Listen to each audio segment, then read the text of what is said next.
Donc on va dire qu'il y a le plus et le moins, ça part dans ce sens. Comme ça, j'ai tout de suite le courant IA qui vaut 1,5 ampères. Donc ici, on a toujours 1,5 ampères. On voit qu'il y a à droite 0,2 ampères. Donc à travers IB, il y a 0,2 ampères. Donc du coup, si 0,2 ampères part ici à droite, on aura 1,3 ampères vers le bas. Du coup, il y a une partie qui part dans l'ampoule D, une partie qui part ici dans l'ampoule E, on ne sait pas combien. Par contre, ce qu'on sait, c'est qu'en ce nœud-ci, il y a 0,6 ici qui part, 0,2 qui arrivait, donc de l'ampoule D arrive 0,4 ampères. Donc ID vaut 0,4 ampères. Du coup, s'il y a 0,4 ampères ici, il y a forcément 0,9 ampères là qui traverse l'ampoule E. Il y a donc un courant de 0,9 ampères et finalement à travers la C, on a bien ces 0,6 ampères. Donc ici, tout à l'aide de la loi de Kirchhoff des nœuds. Exercice 19, compléter le schéma avec un voltmètre permettant de mesurer la tension aux bornes de l'ampoule A. Donc le voltmètre, il veut le potentiel avant et après. Donc du coup, on va placer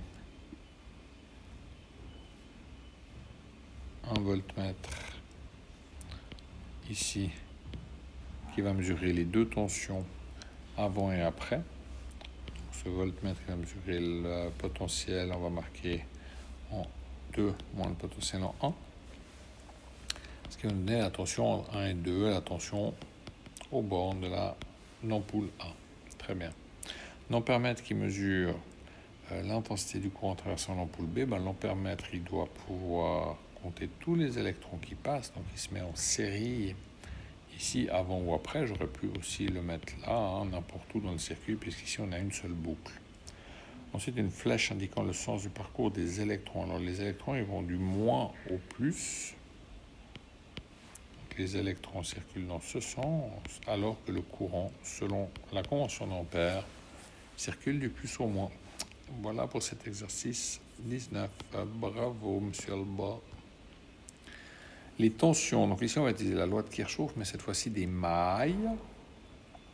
Donc on a 3 volts entre A et B, 1 volt entre C et D, 6 volts entre F et E, 2 volts entre G et H. Donc on a 3 volts plus 1 volt plus 6 volts plus 2 volts, c'est-à-dire 12 volts qui ont été mangés, qui ont été reçus par les récepteurs que sont les résistances. Donc forcément que la tension IJ doit être de 12 volts. C'est la seule tension générée, donnée, offerte ici par le générateur.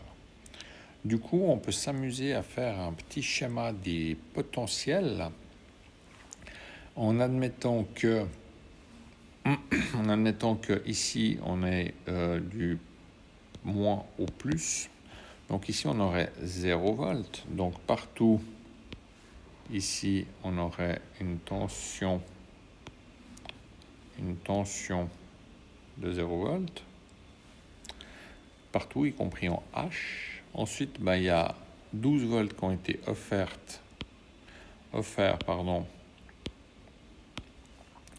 ici. Donc là, on va avoir 12 volts. Ensuite, 3 volts qui ont été mangés. Donc 12 moins 3, on reste à 9 volts. Et ces 9 volts, du coup, sont partout ici. Ensuite, on a 1 volt qui a été mangé. Donc partout ici, on va avoir une tension de 8 volts. Ensuite, il va manquer des couleurs. Allons-y, on va les pêcher un beau petit rose. On va avoir ici 8 moins 6, 2 volts. Et effectivement, 2 volts moins 2 volts, on arrivera bien à 0. Donc tout est bien qui finit bien. Donc du coup, maintenant, je peux calculer toutes les tensions. Je veux la tension entre H et E. Ça veut dire que je dois compter un voltmètre là et là. Or, la tension entre H et E, ce n'est rien d'autre que le potentiel en E moins le potentiel en H, qui valent respectivement 8 volts en vert et 0 volts en rouge, 0 volts. Résultat des courses, j'ai une tension ici de 8 volts. J'en fais de même pour toutes les autres. Donc UFA. FA en F, j'ai 2 volts. En A, j'ai 12 volts. Donc ça me fait 10 volts. JF, j'ai 2 volts et 2 volts. Donc j'ai une tension entre ces deux de 0 volts. Et finalement, IB, entre I et B, j'ai 9 volts et 0 volts. Donc j'arrive à 9 volts. Donc loi des mailles de Kirchhoff. Et nous y sommes. Exercice 21. Donc 5 ampoules identiques. Donc là, on doit entendre qu'elles ont la même résistance. Et on va déterminer les intensités et les tensions qu'on ne connaît pas. À partir de l'ampoule 4, je vais pouvoir déterminer du coup la résistance. La résistance, ça va être U sur I. La tension, c'est 1,5 volts. L'intensité, c'est 0,6 ampères. Donc ça fait 2,5 ohms. Donc toutes les résistances ont... toutes les ampoules ont une résistance de 2,5 ohms. Du coup, ampoule 5, je vais pouvoir déterminer l'intensité, toujours avec la loi d'Ohm. I donc va être égal à U sur R. La tension, je l'ai, 2,25 volts divisé par 2,5 ohms. Ça me fait 0,9 ampères. Très bien. Ampoule 5, 0,9 ampères. Ampoule 2, on a dit 0,3 ampères. Donc l'ampoule 2 et 3 ayant la même intensité. Tout ce qui passe dans 2 passera dans 3. Donc I2 égale I3. Donc 0,3 ampères dans les deux cas. Et je peux trouver la tension grâce du coup à la loi d'Ohm.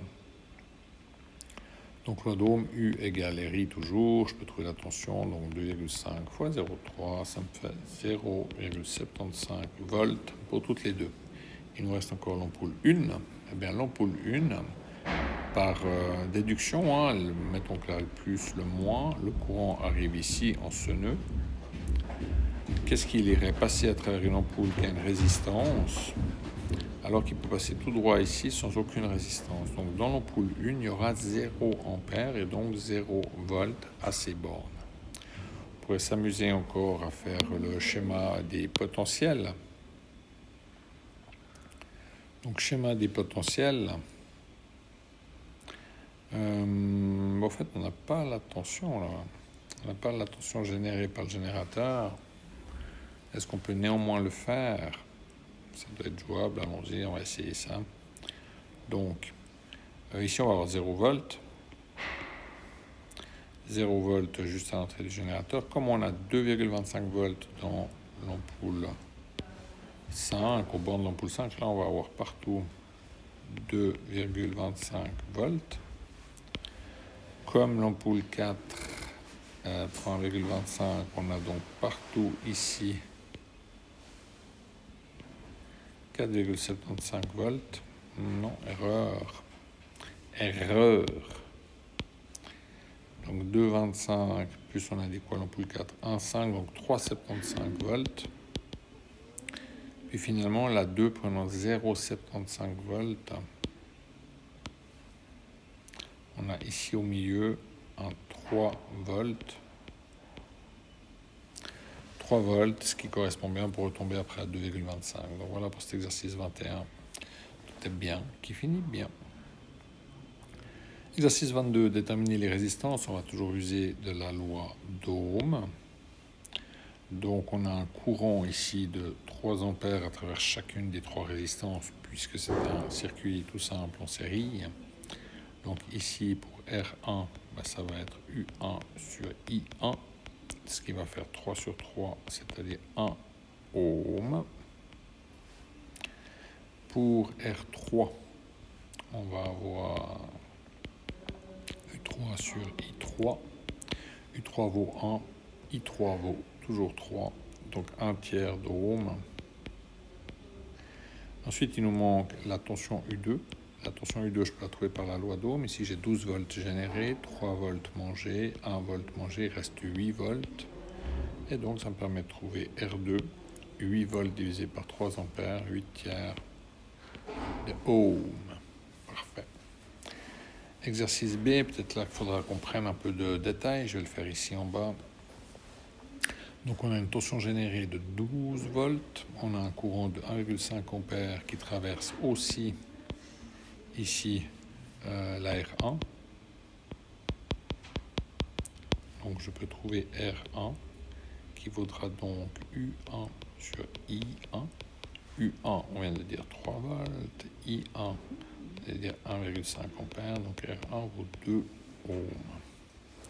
On nous dit qu'il y a 0,5 ampères dans R2, on n'a pas la tension, mais on va pouvoir la trouver. Pourquoi? Grâce à la loi des mailles. Car ici, mettons qu'on aille du moins au plus, donc on va avoir 0 volts tout le long ici. On vient de dire qu'il y avait 3 volts mangés par R1, donc là partout on a 3 volts. Et comme le générateur fournit 12 volts, on a partout ici un beau petit 12 volts. Très bien. Donc on peut calculer la tension aux bornes de la résistance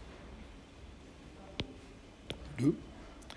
Au bord de cette résistance 2, on va avoir donc 9 volts, le jaune moins le vert, donc 12 moins 3 volts, 9 volts. Du coup, je peux calculer R2 en faisant U2 sur I2 qui vaut 0,5, donc 9 volts divisé par 0,5 ampères, ce qui fait 18 ohms.